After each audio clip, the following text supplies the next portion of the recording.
Digamos que mi aporte para esta actividad, como un intento de revisión de procesos relacionados con arte post internet, voy a trabajar con una línea de tiempo que está en el repositorio de arte post internet o para internet, que utiliza inteligencia artificial. Ese repositorio es aiartist.org, AI en mayúscula, igual esto no importa en la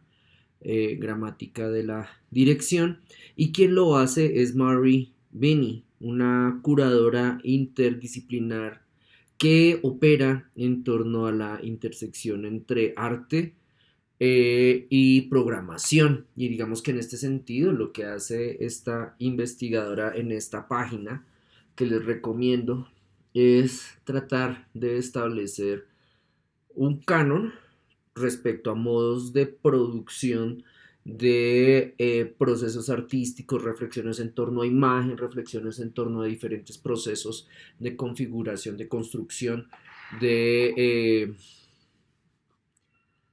de caracterizaciones de lo que podría ser la imagen visual, la imagen sonora, el uso del tiempo, los diferentes tipos de registro, manejos de velocidades, etcétera,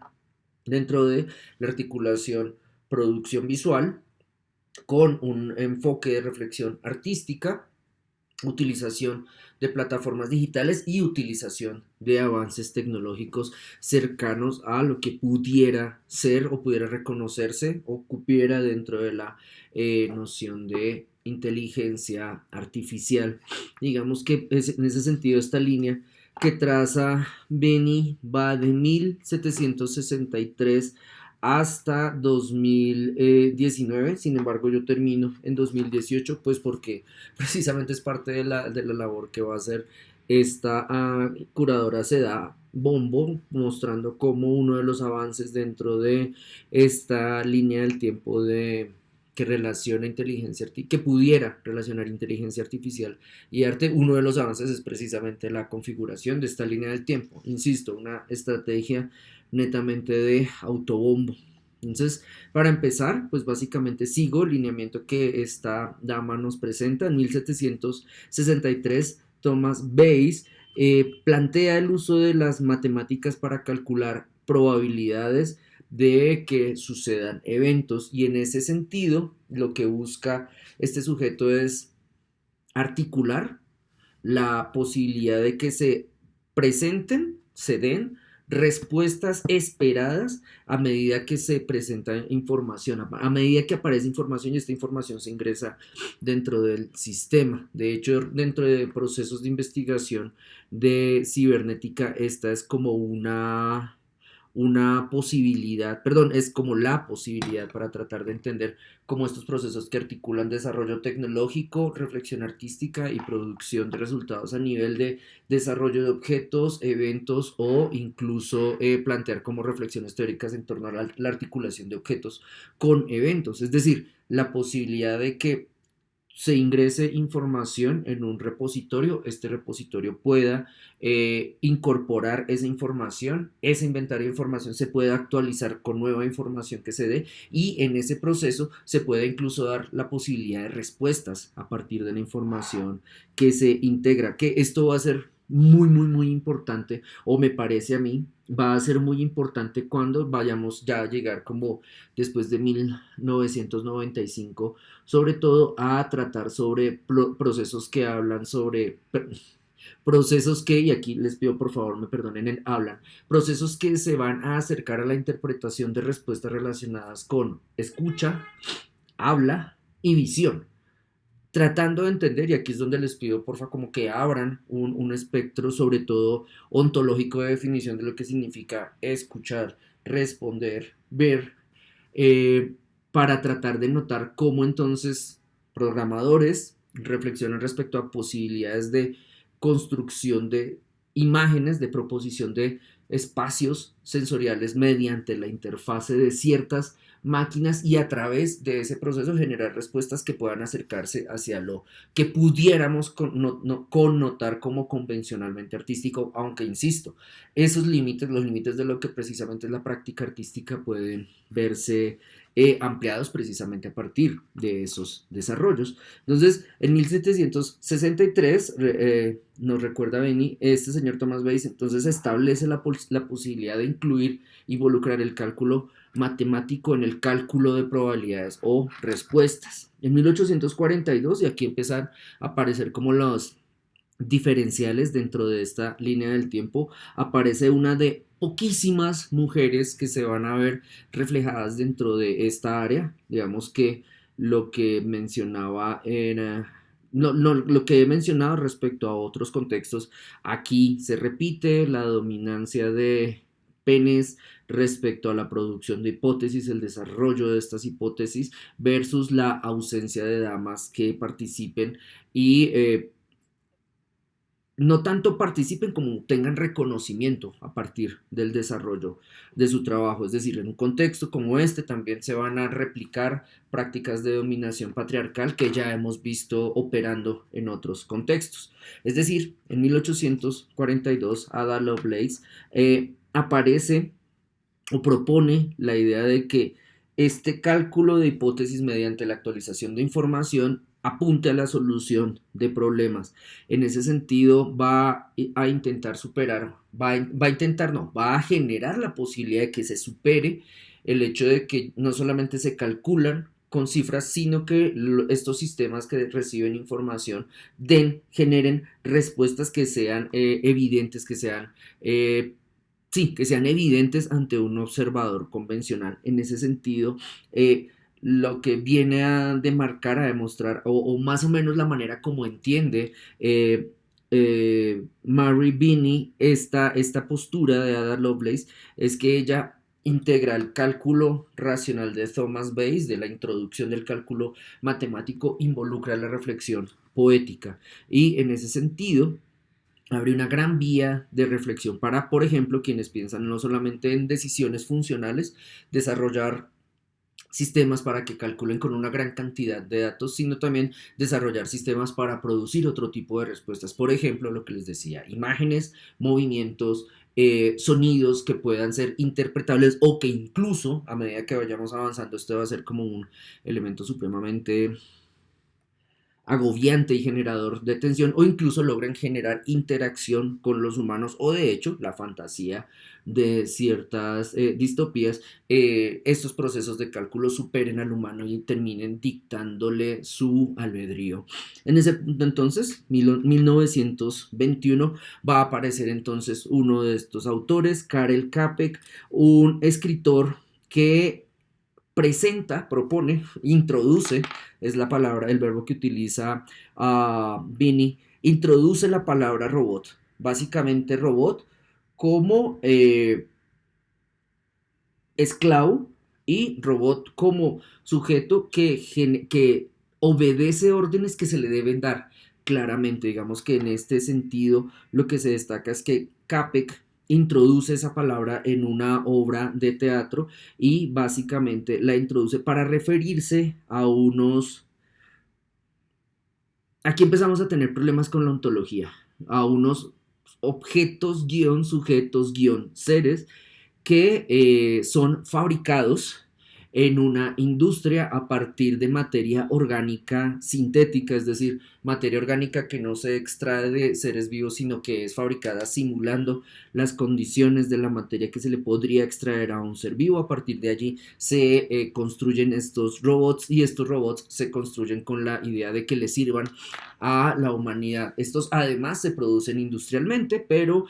magia dentro de la ficción, el giro que tiene que apunta al hecho de que estos sujetos, objetos o seres empiezan a pensar y después de que piensan, empiezan a asumir el hecho de que deben y tienen la posibilidad de rebelarse ante sus creadores. Entonces, estos sujetos adquieren conciencia, cuando adquieren conciencia razonan respecto a quienes les aportaron existencia y razonan respecto a la inferioridad de esos seres que vendrán a ser los humanos Acto seguido, los robots se organizan, se rebelan y destruyen a la especie humana. Digamos que en ese sentido también esta ficción de 1921, esta ficción de hace 101 años, plantea y le da forma a la posibilidad de la rebelión organizada para obtener fines políticos, solo que en este proceso CAPEC reemplazaría a las clases obreras, a los desposeídos, a los sujetos que están en el margen del sistema económico de la sociedad del trabajo, los reemplaza por artefactos que piensan. Entonces hay seres o sujetos producidos industrialmente capaces de reaccionar organizadamente, y lo que más destaco acá es eso, como que se puedan organizar para establecer una revolución efectiva. Digamos que en ese sentido, procesos de construcción de ficción como estos apelan a una variable que dentro de los procesos de organización política, sobre todo en las sociedades dominadas por el neoliberalismo, esos procesos de agencia política suelen posponerse y suelen no ser comprendidos, como que nos resulta muy fácil pensar individualmente, pero pensar en grupo y peor y mejor, asociarnos para mejorar nuestras condiciones de existencia nos resulta francamente o metafísicamente imposible. En el caso de ficciones como esta, sí, es necesario reconocer el hecho de que la máquina adquiere conciencia, adquiere posibilidad de actuar por sí misma, pero también actúa por sí misma, y una de las cosas que hace es organizarse con otras máquinas que actúan por sí mismas para derrocar a sus creadores, desaparecer a sus creadores. En ese sentido me parece que también hay una ficcionalización adecuada, creo yo. Les recomiendo vean la obra, se llama en, no sé, checo, se llamará, es una obra de teatro, se llama Rosumovi Uber Satni Roboti, no tengo ni puta idea de cómo lo presenté, pero pues ustedes pueden encontrar la referencia en esta obra. Entonces, insisto, sí, así como se reflexiona respecto a la posibilidad de que las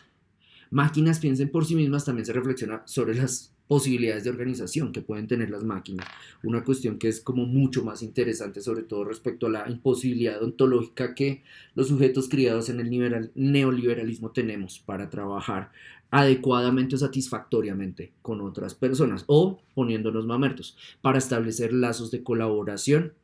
que resulten de utilidad para todos los miembros de la comunidad. En 1942 estamos en medio de la Segunda Guerra Mundial. En este sentido, el desarrollo de indagaciones multinivel donde se combina conocimiento científico con aplicaciones a nivel de lo bélico se dan. En este caso, la curadora Benny presenta, sin pisar demasiados callos, la circunstancia básicamente estratégica que se da entre la convocatoria que se da entre gobiernos aliados para organizar científicos, para hacer desarrollos tecnológicos, y en ese sentido durante la Segunda Guerra Mundial matemáticos, neurocientíficos, programadores, en ese sentido sujetos que pensarían, aquí recupero la noción de cierta poética del uso del entorno digital. Aquí diría entonces para este año 1942, matemáticos, neurocientíficos y programadores que son reunidos para pensar de manera poética nuevas funciones y nuevas posibilidades a la reflexión en torno a lo cibernético, la producción de inteligencia artificial, coinciden, y en su coincidencia va a destacar Benny. Gray Walter y Alan Turing van a ser como los sujetos que más se destaquen. Sin embargo, insisto, a partir de acá, sobre todo después de 1921 y la ficción que establece Karel Capek, se podría entonces también, como se trata sobre todo de espacios de vinculación de lo científico y de lo bélico, y deberíamos añadir, de las decisiones que afectan naciones en términos de estados, o incluso decisiones a nivel de imposición ideológica, como quiénes van a ganar, los nazis, los comunistas o los capitalistas liberales. En ese sentido, también la idea de que no solamente Gray Walter o Alan Turing hagan parte de estos equipos, sino otras personas, por ejemplo, mujeres que pudieran haber participado y haber contribuido para la integración de estos saberes y el desarrollo de avances a nivel de robótica o inteligencia artificial, queda como una posible área, no, perdón, como un área de una posible ficcionalización respecto a qué harían y cómo lo harían. Digamos que en ese sentido, no recuerdo ahora el título de la película, pero hay ficciones producidas en Hollywood, comillas, basadas en hechos de la vida real, donde grupos de ingenieras, por ejemplo, afrodescendientes, no, de hecho, negras, que eran racializadas en ciertos contextos dentro de otros escenarios como los de la investigación y la producción a nivel de ingeniería, donde combinasen ciencia y avances bélicos, en el caso de ella, ciencia y avances para la exploración espacial. Estos sujetos eran minimizados por, en su caso, condiciones de raza. Entonces, aquí solamente Benny menciona a Walter y a Turing, pero permite la posibilidad de preguntar respecto a la presencia, la participación de sujetos de otras procedencias, de otras clases sociales, de otras etnias, con otras adscripciones de género. En el caso de Walter, ella va a destacar que este sujeto ya se dedica a la construcción de robots como tales, al desarrollo de máquinas que puedan recibir cierta información, cumplir órdenes a partir de esa información y en algunos casos modificar su comportamiento. El comportamiento aquí, por ejemplo, en términos de cómo se van a mover en un espacio controlado a partir de la interacción entre las órdenes y el contexto que se les ofrece. Y por el lado de Alan Turing, él va a ser como un sujeto que establezca unidades, y me gusta mucho cómo lo traduce Benny. Es un parte de los avances que realiza dentro de este contexto tienen que ver con la posibilidad de mensurar, de medir la inteligencia artificial. Es decir, no solamente va a estar involucrado dentro de la reflexión a nivel de ingeniería para saber cómo perfeccionar estas máquinas, sino también va a estar involucrado en la reflexión, que esto es, me parece a mí, netamente poético dentro de la producción de este escenario de inteligencia artificial, de cómo entender que yo estoy ante una inteligencia artificial, cómo entender, de hecho, cuando reacciono ante esta inteligencia artificial, cómo entender que mis reacciones son provocadas por la articulación de una serie de cálculos donde esas reacciones que yo tomo como humano con libre albedrío al parecer eran libres, pero también pueden ser perfectamente provocadas por un ser sintético o netamente artificial. Y en ese sentido, entonces, la idea de la unidad de medida que establece Turing, pues se trata del test de Turing, que ustedes ya lo conocen, que básicamente tiene que ver con la respuesta a la pregunta cómo un computador puede engañar a alguien como para convencerle de que se trata de otra persona. Entonces, cómo en la interacción con cierto tipo de dispositivos, interfaces, objetos o estímulos, yo humano educado, yo humano alfabetizado, comprendo que estoy no ante una máquina, sino que estoy ante una conciencia que activa mi conciencia, que me hace pensar ciertas cosas. Entonces es como esa unidad de medida la establece Turing como una posibilidad hacia la cual llegar para poder entonces establecer ni siquiera la inteligencia, sino además la efectividad de ese proceso tecnológico que logra engañar al humano. Hacia 1943, un año después, no ha terminado la Segunda Guerra Mundial. Warren McCulloch y Walter Pitts desarrollan una discusión respecto a neuronas artificiales y en ese sentido van a desarrollar esta discusión y aplicar los resultados de su indagación respecto a una pregunta ya más en el sentido de lo podríamos hablar desde un contexto de artes plásticas y visuales, desde un contexto de modelización del cerebro, como que imaginen que dos sujetos con saber científico, cálculo matemático, piensan cómo hacer equivalente la operación del cerebro, cómo simular, cómo imitar al cerebro y cómo imitarlo a partir de sus componentes, por ejemplo, las neuronas. Y en ese sentido, estos sujetos iniciarían lo que viene a llamarse redes neurales, que es básicamente una articulación de nodos, de espacios, de, aquí ni siquiera tengo la palabra, de, aquí cómo podría hablarlo con mi ignorancia de ingeniería de sistemas. De hecho, voy a acudir a una interpretación netamente poética. Se consolidan, ¿sí? Contenedores que van a recibir información. Estos contenedores van a recibir una información y tienen ya una capa, un componente que permite traducir esa información y después estos contenedores establecen cruces entre esa información para verificar si pueden dar una respuesta. En ese sentido, lo que viene a destacar Mary Binney es que estas redes de neuronas artificiales van a tener la posibilidad de emitir respuestas a partir de los inputs de la información que reciban, pero también se pueden integrar con otras neuronas para combinar, generar combinatorias de respuestas. Y en ese sentido, la riqueza que van a tener estas redes neurales es que por su conexión van a tener una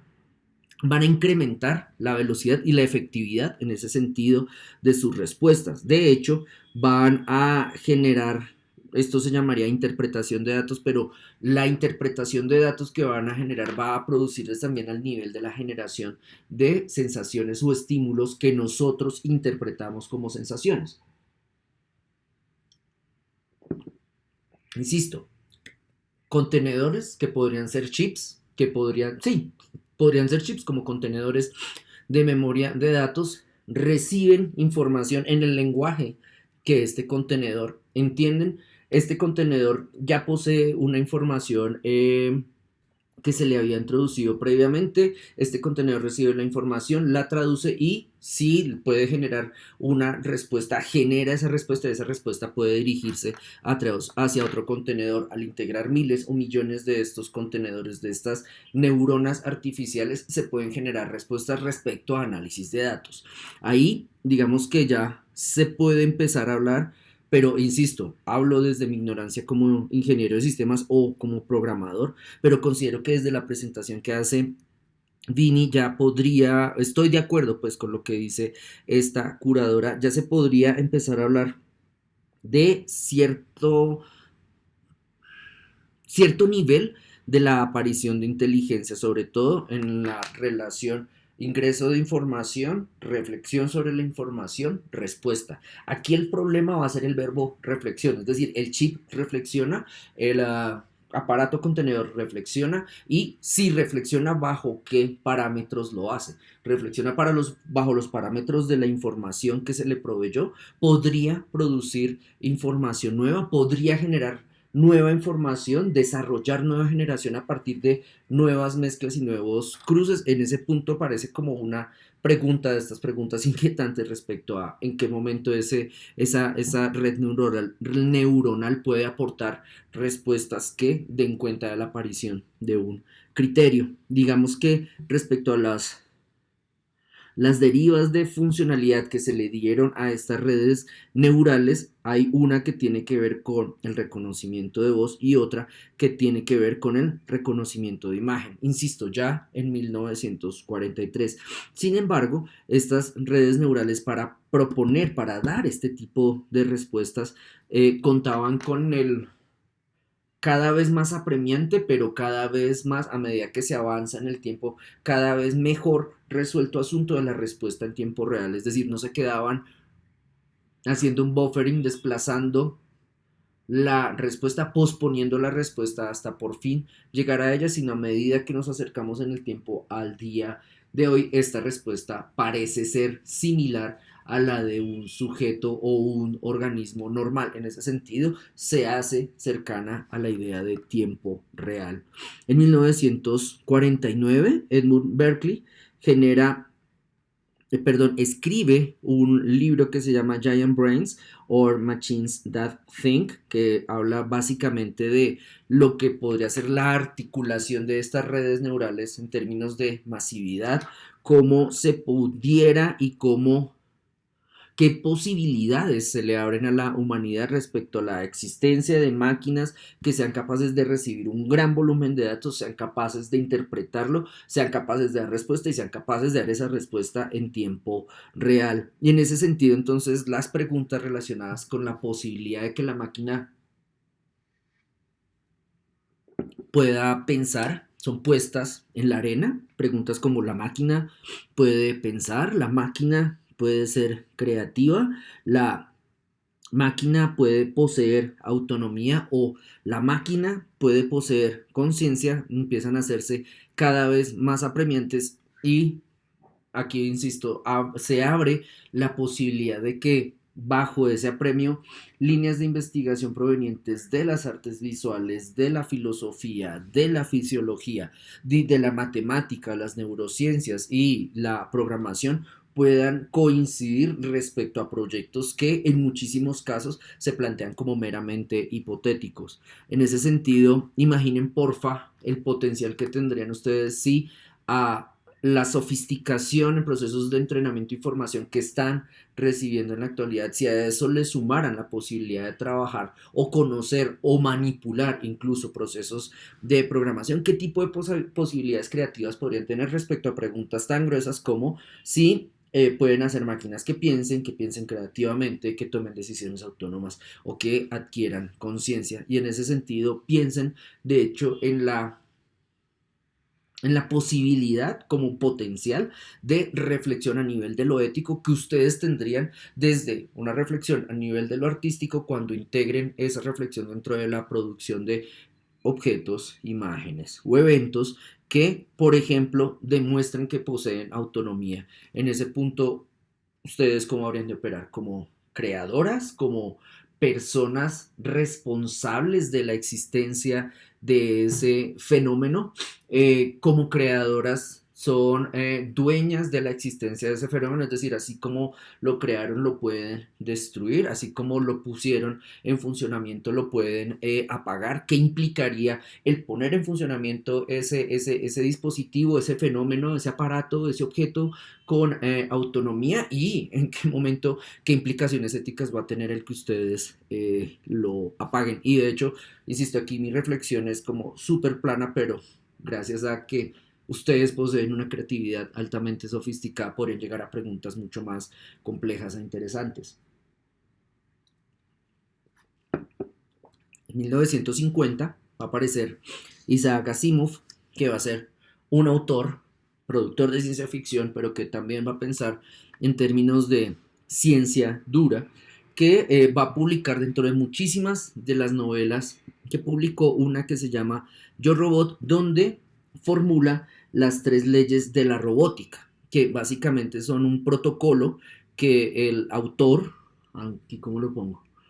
un protocolo que el autor redacta para resolver las complejidades de la relación humano-máquinas que poseen pensamientos, son creativas, autónomas o adquieren conciencia, y la posibilidad de que en esa relación, en ese encuentro que se da entre humano, racional, máquina que piensa de manera autónoma, esas soluciones se den de manera beneficiosa para el humano, como que haya una posibilidad, una constante, ni siquiera una posibilidad, haya una constante de que en estas interacciones donde, por ejemplo, por dureza de su fisicidad, por duración, por resistencia de su materialidad, si el humano se encuentra en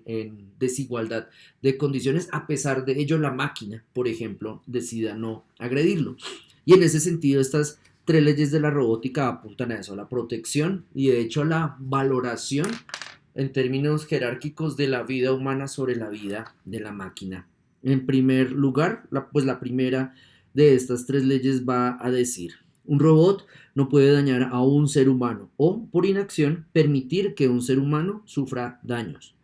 Segunda ley de la robótica: un robot debe obedecer las órdenes que le den los seres humanos, excepto cuando tales órdenes entren en conflicto con la primera ley. Entonces, como si el humano le dice a la máquina mate, dañe a otro humano, ¿qué debo hacer? Entonces me someto a cuál de estas leyes. Y ahí empieza a generar cálculos que básicamente plantean como las tensiones de muchas de las narraciones de Asimov.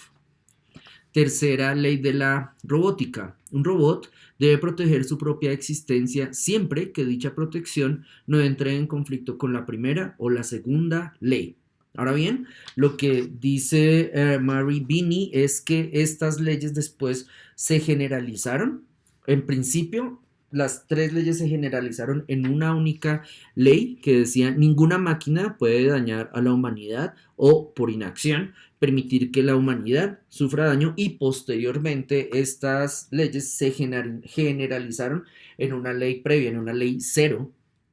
que va a decir lo siguiente: un robot no puede dañar a la humanidad o por inacción permitir que la humanidad sufra daños. Y ahí en ese sentido piensen o imaginen las posibilidades a nivel de poética de la inteligencia artificial, como qué pasaría si un dron adquiere conciencia en el momento en que va a bombardear un jardín infantil en un barrio residencial blanco de los Estados Unidos, etcétera, etcétera, etcétera. Digamos que ahí la industria cultural ha producido una gran cantidad de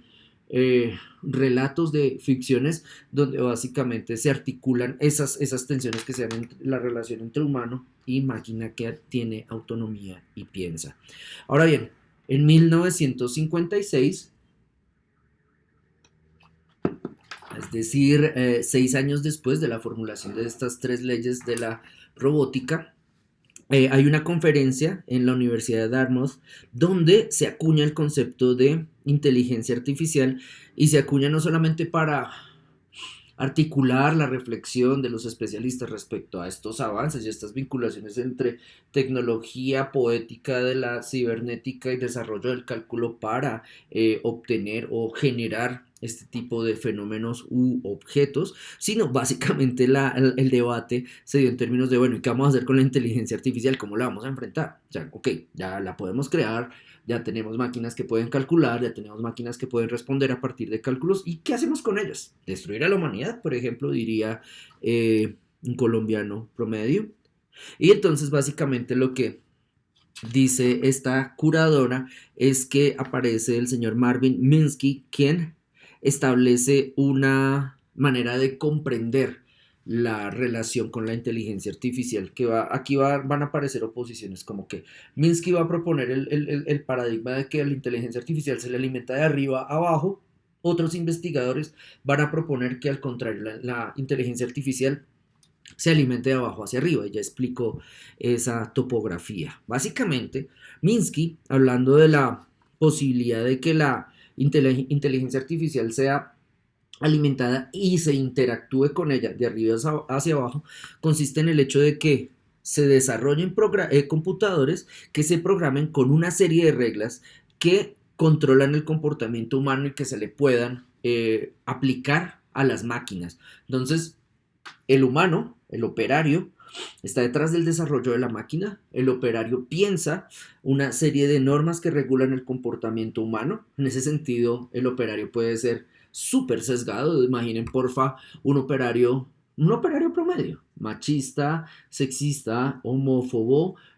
fundamentalista, religioso y racista. Para él, ¿cuáles serán esas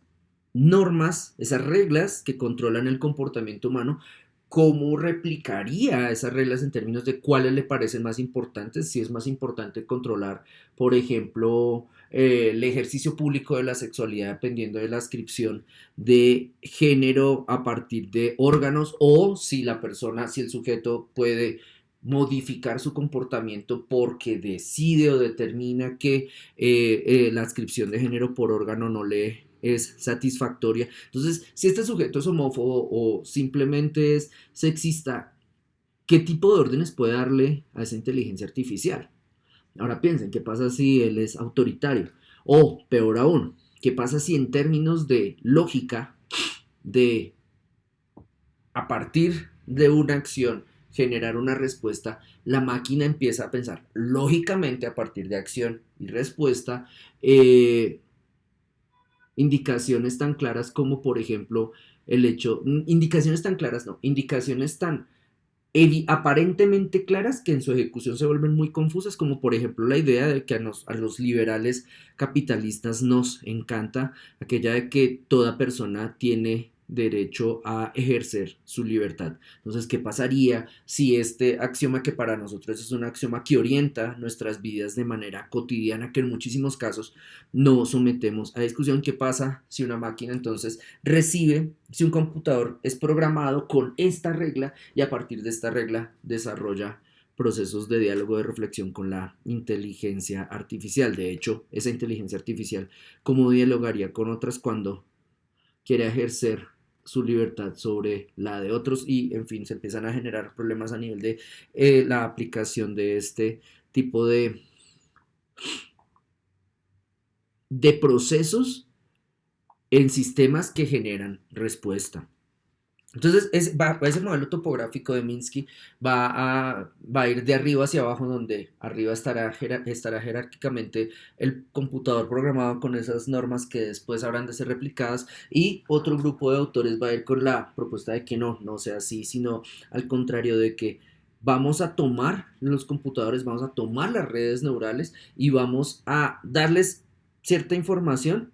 y básicamente vamos a mirar cómo aprenden, y a partir de cómo aprenden vamos a ver entonces dónde vamos a controlar su nivel de aprendizaje. Y en ese sentido, lo que va a suceder sobre todo es que ya estaba marcado desde 1942, yo me atrevería a decir, pero entonces aquí apelo como a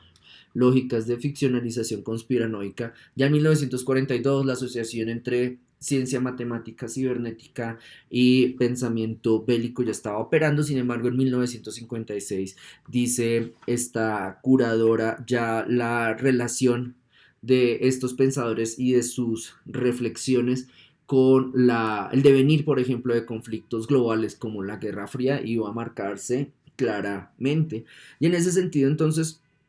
esta, esta,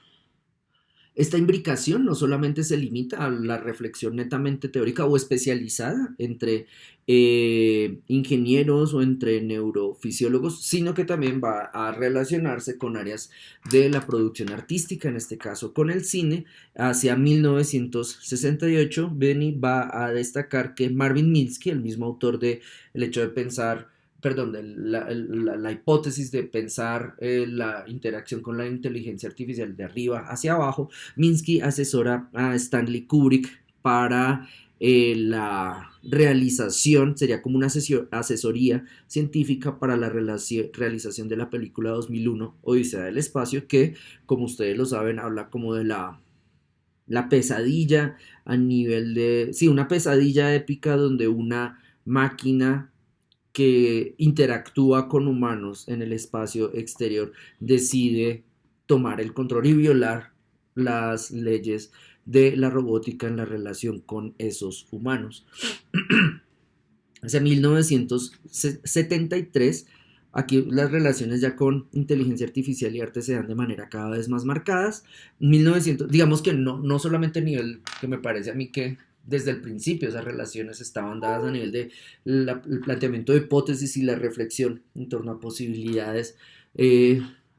construcción de realidades o de imaginar realidades posibles. Sin embargo, aquí aparecen como elementos cada vez más convencionales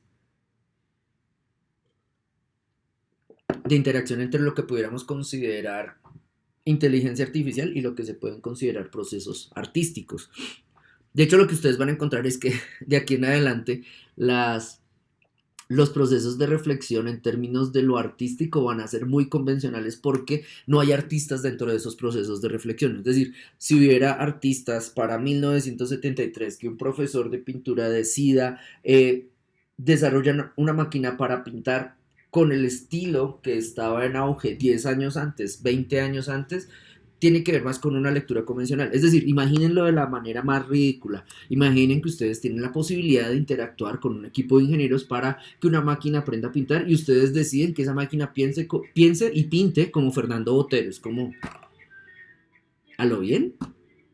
Y pues sí, porque puede que para sus programadores eso sea arte, pero como ustedes saben de arte, les dicen, no, bruto, no siga repitiendo el canon que le enseñaron respecto a que, por ejemplo,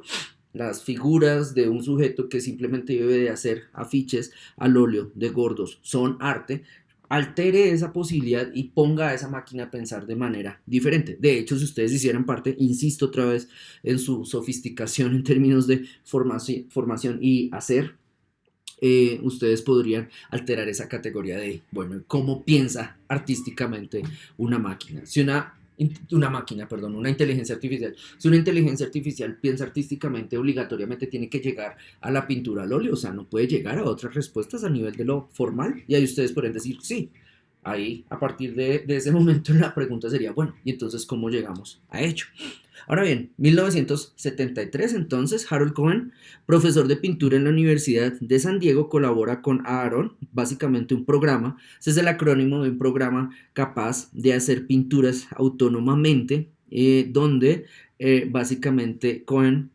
entrena a Aaron para que haga pinturas bajo un estilo muy parecido al de las pinturas de campos de color, o sea, aquí les tocaría mirar su historia de expresionismo abstracto, miren a Barney Newman, obviamente Jackson Pollock, obviamente algunos procesos de manchado de William de Kooning, miren también a Arshile Gorky y si lo desean también metan ahí a Mark Rothko. En ese sentido, miren, 1973, si ustedes miran en términos de historia de arte, pues ya desde más o menos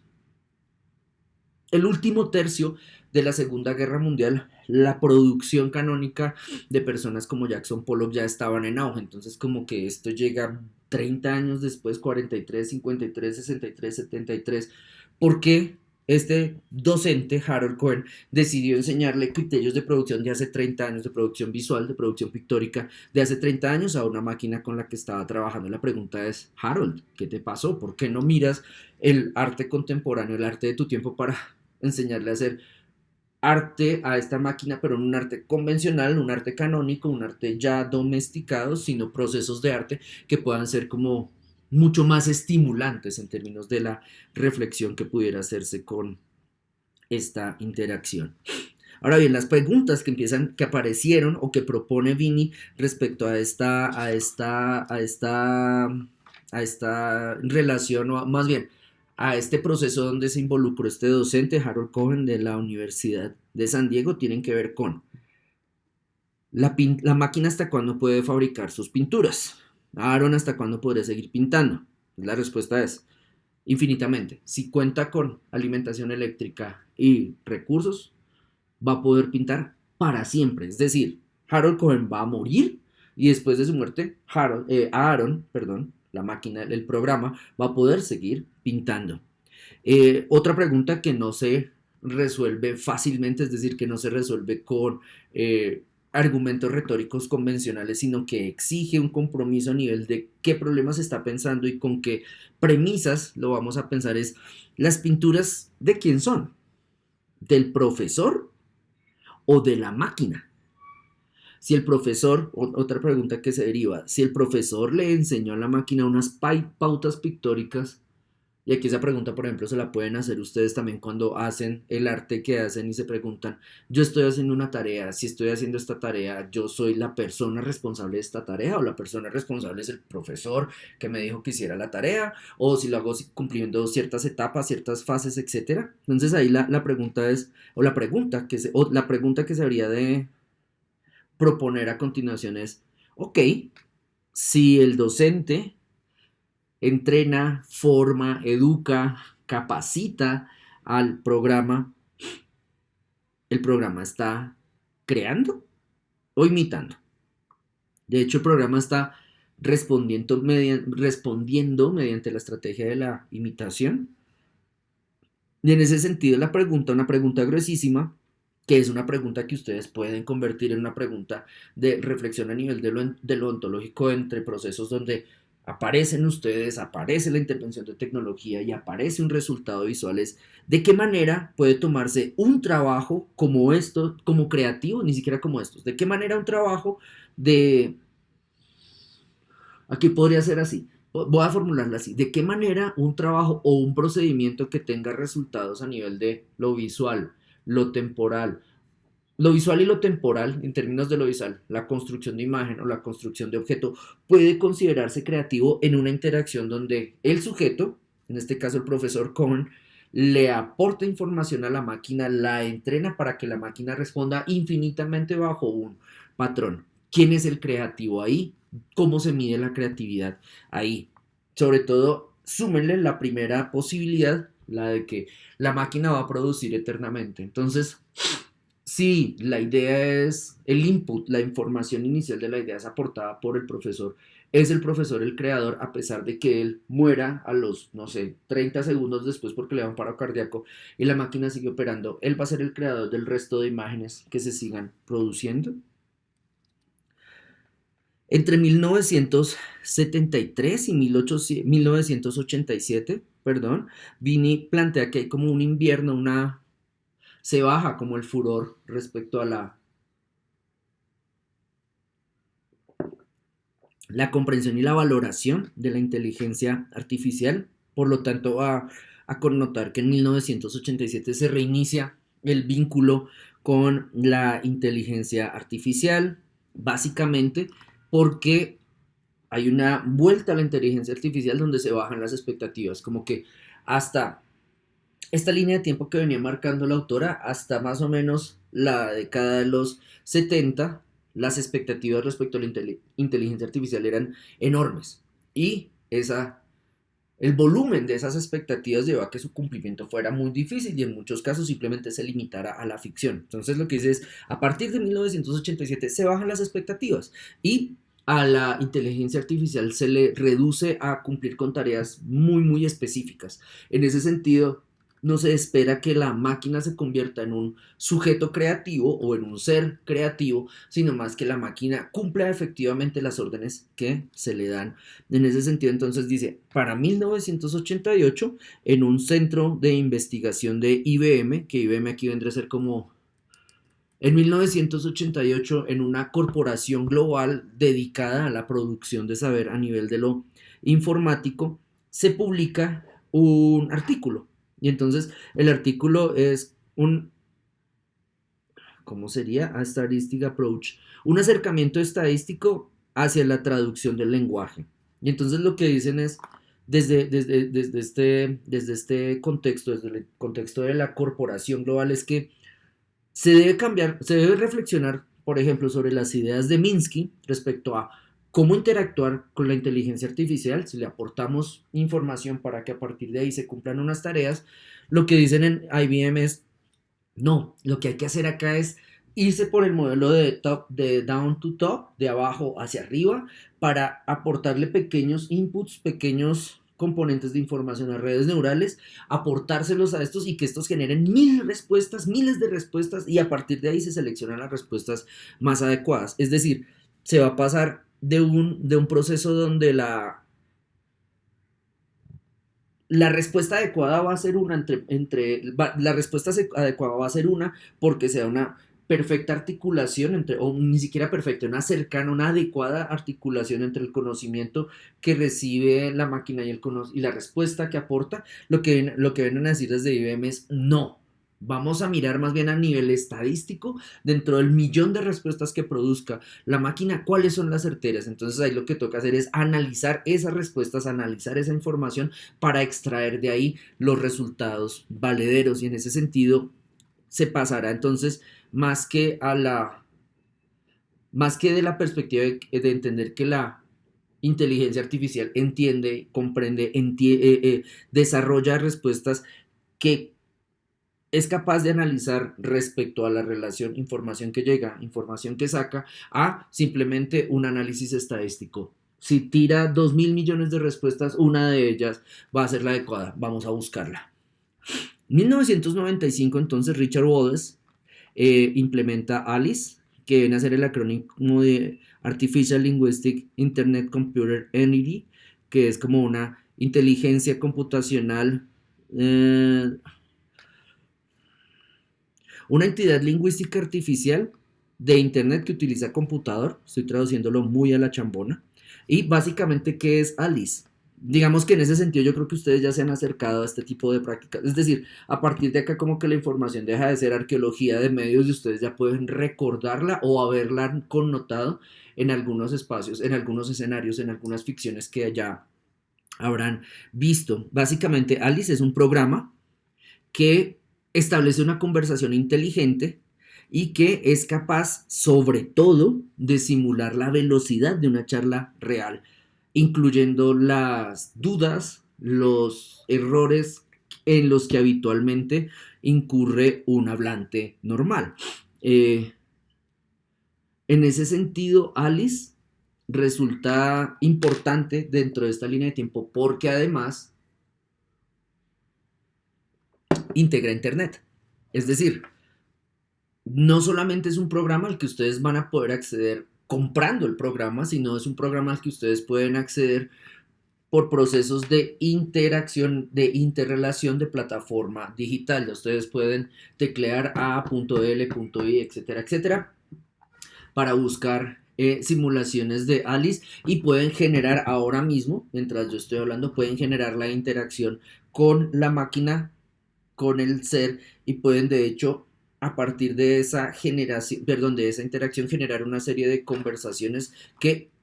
podríamos suponer no están predeterminadas. 1997, otra relación respecto a, otra ilustración más bien, respecto a la manera en que los programadores de sistemas entienden esa lucha entre inteligencia humana, inteligencia artificial y cómo se demuestra la supremacía de la primera. Y es que básicamente Deep Blue, como profundo azul, y me encanta ese nombre porque es como altamente evocador respecto a la relación con este sublime tecnológico que nos está planteando la inteligencia artificial a nivel de preguntas ontológicas o metafísicas. Deep Blue derrota a Garry Kasparov, un campeón mundial de ajedrez, donde básicamente lo que se da es como, acuérdense de lo probabilístico, de calcular 2.000 millones de respuestas para escoger la respuesta más adecuada. La lucha va a ser entre la sutileza de la reflexión de un cuerpo blando del cerebro o del mismo Garry Kasparov versus la fuerza bruta de una infraestructura que tiene la posibilidad de, por ejemplo, calcular 200 millones de posiciones como respuesta a las movidas que haga Kasparov en un segundo. Y en ese sentido, además de calcular ese altísimo volumen de posibilidades, también puede actuar estratégicamente dependiendo de la respuesta que dé. No solamente las calcula, sino también calcula a futuro qué puede pasar, dado caso que el sujeto, el blando, el humano, responda de una u otra manera. En 2002 aparece un robot que se llama, y el nombre es que los programadores son muy convencionales a lo bien. Bueno, estos programadores son muy convencionales, pero sí necesitan en serio como una dirección de arte. Aparece Rumba, que es una aspiradora autónoma que se llama Rumba, que es creada por Rodney Brook, que básicamente lo que hace es recoger mugre adecuadamente en espacios cerrados. De hecho, ahorita hay como un revival, bueno, de 2 años para acá, no, 3 años para acá, antes de la pandemia, de estas aspiradorcitas que además operan como con Internet de las cosas, entonces están programadas para que calculando el tiempo que usted va a llegar, se activen, es decir, a cierta hora en términos de cálculo de tiempo se enciendan esperando, o más bien, dependiendo del tiempo en que usted va a llegar, a cierta hora se encienden para limpiar la casa, recoger mugre, que cuando ustedes lleguen la casa esté impecable. Y la cagada es que le van a poner como vienticos o torbellinoide. O sea, es como, no, puta, ese nombre tiene huevo. El caso es que en 2002, Rodney Brook establece Rumba. Y Rumba es una aspiradora autónoma que maneja sensores y que procesa información a partir de la activación e integración de respuestas entre esos sensores de distancia, de temperatura, de paso del tiempo y genera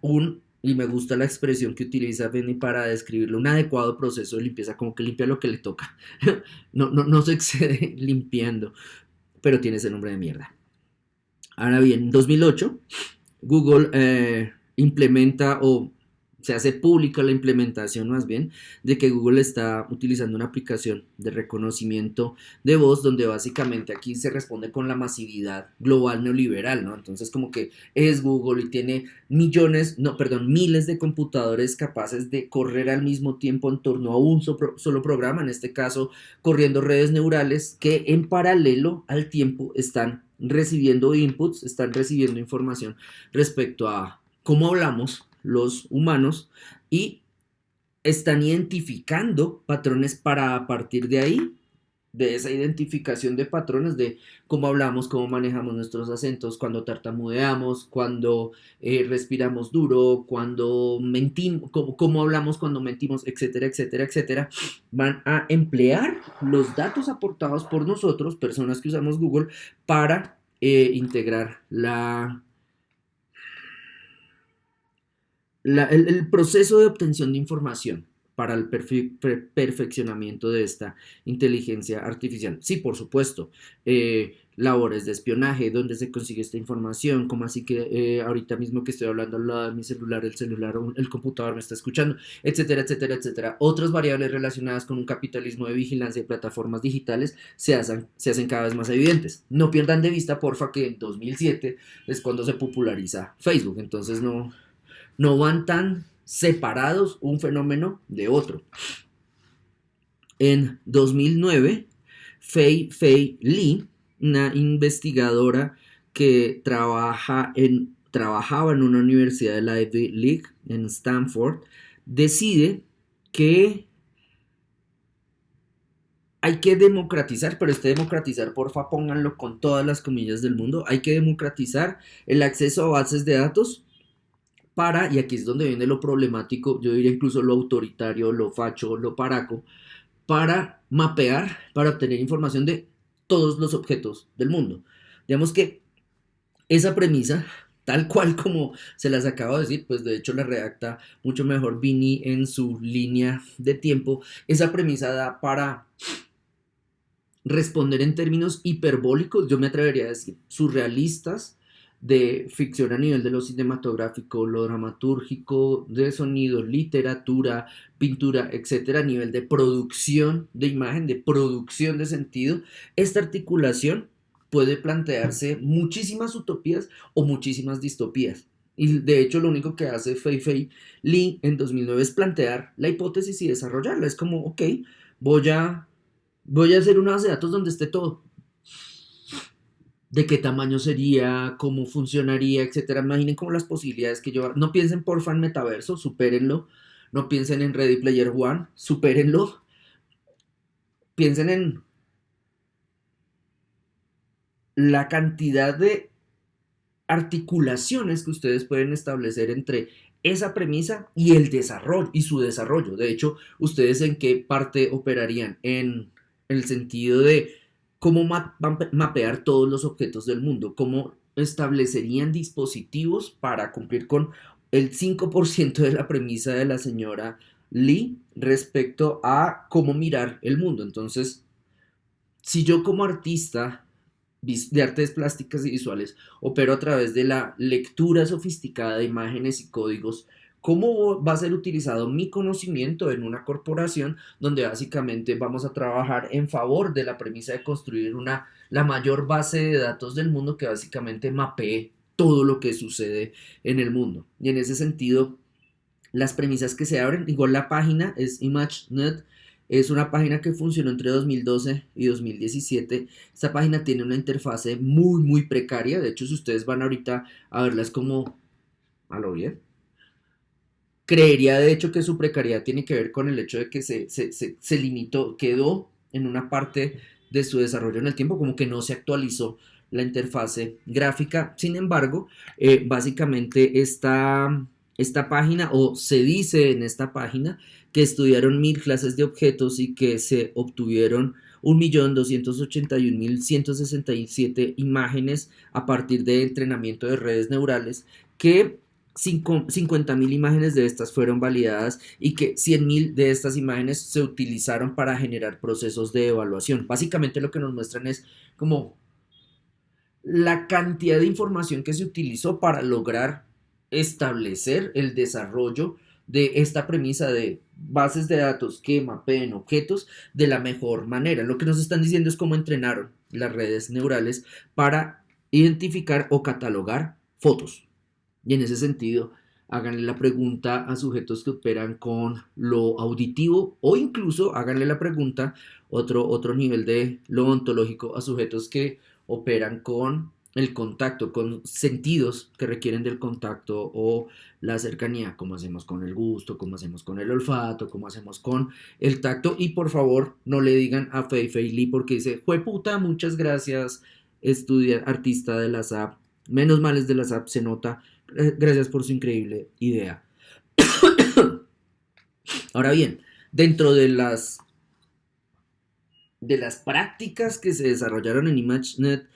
para cumplir con la premisa de construir una base de datos que mapee todos los objetos del mundo, se desarrollaron competencias, por ejemplo, una competencia anual para saber quién identificaba mejor ciertas imágenes con los menores umbrales de error. En 1912, Jeff Dean y Andrew NG, no sé cómo se pronuncia, entrenan una red neural con imágenes tomadas de videos de YouTube y magia, ¿qué es lo que sucede? Esta imagen neural aprende a reconocer imágenes de gatos. A mí no me parece nada destacable, pero creo que sí el hecho de que sean datos habla como de cierto espíritu de los tiempos, como ahorita que identificarían, digamos hoy, respecto a la circulación de videos, producción y circulación de videos en YouTube. Es decir, a lo que voy. Si en 2012 una inteligencia artificial a partir de imágenes extraídas de YouTube identifica gatos, en momentos como ahora donde al parecer se va a dar una conflagración bélica de grandes dimensiones, ¿qué tipo de espíritu de los tiempos va a extraer de unidad de medida de evaluador a nivel de producción iconográfica? Va a extraer una inteligencia artificial que esté mirando YouTube. Háganle por favor la misma pregunta a Instagram. Pongan una inteligencia artificial y pónganla a mirar muchas millones de cuentas de Instagram y en tiempo real pregúntenle como, bueno, y ahorita la gente que está mostrando, qué tipo de imágenes dan cuenta de del estado emocional de la humanidad ahora mismo, que parece va a enfrentar un conflicto bélico de dimensiones notorias.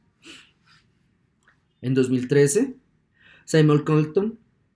profesor de computación creativa, inventa el idiota pintor. Se llama The Painting Fool, es en serio. Si ven, es que insultan hasta a los pintores. Que es básicamente una inteligencia artificial artística que debe saber comportarse, es que me encanta la definición, comportarse con destreza, observar con atención y operar imaginativamente. Entonces, básicamente, esto es,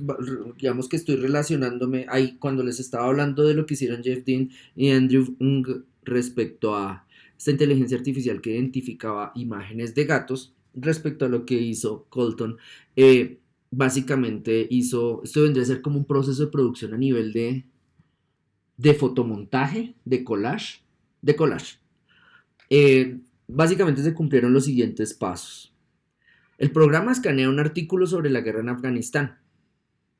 Identifica palabras clave. A partir de la identificación de palabras clave, busca imágenes relacionadas. Pues, OTAN, cohete, misil, dron, asesinados, niños muertos, ataque injustificado, etc. Después de buscar imágenes relacionadas, decide seleccionar las imágenes más adecuadas para componer una imagen que, y aquí estoy leyendo lo que dice Vini, refleje el tono emocional y el contenido del artículo. En ese sentido, otra vez, como, ¿qué sucedería si se aplicaran estos dos procedimientos, el de Dean y el de Colton, para mirar el tono emocional de los días que corren? 2015. Google lanza Deep Dream, que es básicamente una red neural, nuevamente, que mira. Y básicamente la premisa que orienta a Deep Dream es que mira una red neural cuando mira. Y la manera que opera es como combinando imágenes a partir de programas iconográficos. Es decir, imaginen que ustedes llevan varios años haciendo imágenes, haciendo obra, y alimentan con cada una de estas imágenes, con fotos de cada una de estas obras, su inteligencia artificial. Y la inteligencia artificial determina los patrones de producción en el arte que ustedes producen. En ese sentido, Google Deep Dream analizó, por ejemplo, programas iconográficos relacionados con la producción de Walt Disney o con la producción de Peter Bruegel el Viejo. Y lo que me parece muy la locura, aunque la verdad es más literario que visual, es decir, cuando ustedes lo vayan a ver es como a lo bien, es como muy cool el resultado, pero según la autora aparece una nueva forma de arte, el incepcionismo. Inception como origen, como básicamente el establecer zooms progresivos realizados por redes neurales sobre imágenes, tratando de ver, entre comillas, dentro del marco de lo que ya la red neural conoce. Básicamente, o sea, para ponérselos muy, muy, muy breve. Son imágenes que podemos reconocer como psicodélicas, donde las formas y los colores están orgánicamente mezclados a partir de, no a partir, dentro de los cuales empieza a darse un zoom infinito donde yo voy viendo de manera progresiva nuevos códigos y nuevas combinaciones de imágenes. De hecho, en Google Deep Dream ustedes pueden buscar ejemplos que, insisto, son muy básicos, son de verdad supremamente planos y, insisto, conceptualmente como que no van muy lejos y, puta, si quieren como articular eso, pues miren las bandas sonoras, son como banda sonora convencional para ver pintura psicodélica, como me voy a meter un ácido, ¿qué escucho? Tal música, ¿qué voy a ver? Tal tipo de repertorio, fin, como que de creatividad, como que pocón. O pues por lo menos así lo veo yo. En 2017, Taryn Southern aparece como la primera inteligencia artificial que crea un álbum musical y que lo explica. Es decir, que da cuenta de un hecho creativo donde articula líricas, melodías, para performar eh, cierto tipo de procesos donde haya inspiración. Es decir, hay procesos de construcción de respuestas a nivel de sonido y letra, pero procesos de revisión, como de edición y de reedición respecto a lo que se hizo en términos de letra y se hizo en términos de música. Es decir, esta inteligencia artificial propone la melodía, propone la canción, pero reevalúa constantemente esa propuesta para mejorarla. Y en ese sentido, opera, ahí sí podríamos empezar a hablar del hecho creativo, opera mirando hacia atrás y reflexionando sobre lo hecho para cualificarlo, para eliminar aquello que sobra, para darle otra forma con la cual el,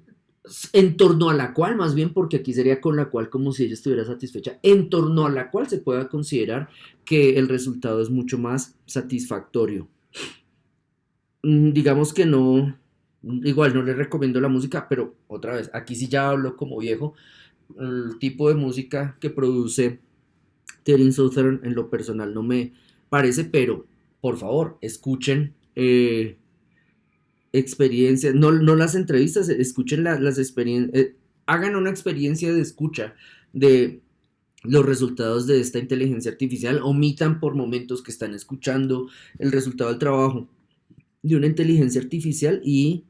traten de imaginar cómo se van a relacionar ustedes con esa melodía, si les gusta o no les gusta, si les satisface o no que provenga de una inteligencia artificial, si les preocupa o no que provenga de una inteligencia artificial, si les molesta o no que provenga de una inteligencia artificial y al final como bueno, van a esperar, van a convertirse en seguidoras de Taryn Southern para estar atentas de los nuevos productos que va a proponerles. Y en 2018 Obvious, como traducción de obvio, un colectivo de artistas afincados en París, alimenta, es que aquí viene la puta convencionalidad de esto, alimenta un algoritmo con 15.000 retratos de diferentes periodos de la tradición artística occidental y producen un retrato de Edmund Bellamy, que fue vendido por 432 millones de dólares en una subasta. De hecho, el retrato, si ustedes lo ven y tratan de interpretarlo en términos del programa iconográfico de lo que ustedes conocen como historia de arte, el retrato es putamente convencional. De hecho es más que convencional, es, de hecho es como un cliché victoriano, pero pues vayan y mírenlo para que no digan como, ah, puto Vanegas. 2018, Memo Acten, un artista que les recomiendo por favor sigan, tal cual, Memo Acten con K, emplea tecnología para demostrar o tratar, más que demostrar, para tratar de entender cómo los humanos le damos sentido al mundo. Y lo que hace es básicamente utilizar máquinas, utilizar inteligencia artificial y entrenarlas para que vean, pero para que después de que vean, establezcan relaciones dentro de esos inputs, dentro de esa información que se les dio, para que produzcan imágenes que puedan ser vistas. Entonces, en ese sentido, el proceso de, otra vez, una pregunta supremamente gruesa a nivel de lo ontológico, como que la pregunta es, qué se mira, qué se considera significativo cuando se mira, qué se hace con lo que se mira, qué se destaca de lo que se mira, qué se repite de aquello que se mira y cómo operamos, cómo nos relacionamos o cómo se suele relacionar la humanidad más bien. Sí, porque aquí sería la humanidad como sujeto de estudio, cómo se suele relacionar la humanidad con aquello que mira, con aquello que destaca cuando mira, etcétera, etcétera. Básicamente la conclusión de Bini es que dentro de esta estrategia de producción de Memo Acten, que insisto, no es la única, síganlo, por favor. Es decir, tiene Instagram y canal de YouTube donde ustedes pueden ver cómo sus experiencias. Básicamente lo que propone el sujeto es el hecho de que la máquina imagine nuevas imágenes. Y otra vez yo volvería a la pregunta de 1949, a las preguntas de 1949 respecto a la novela de Edmund Berkeley. Una máquina puede pensar, una máquina puede ser creativa, una máquina puede poseer autonomía o una máquina puede poseer conciencia.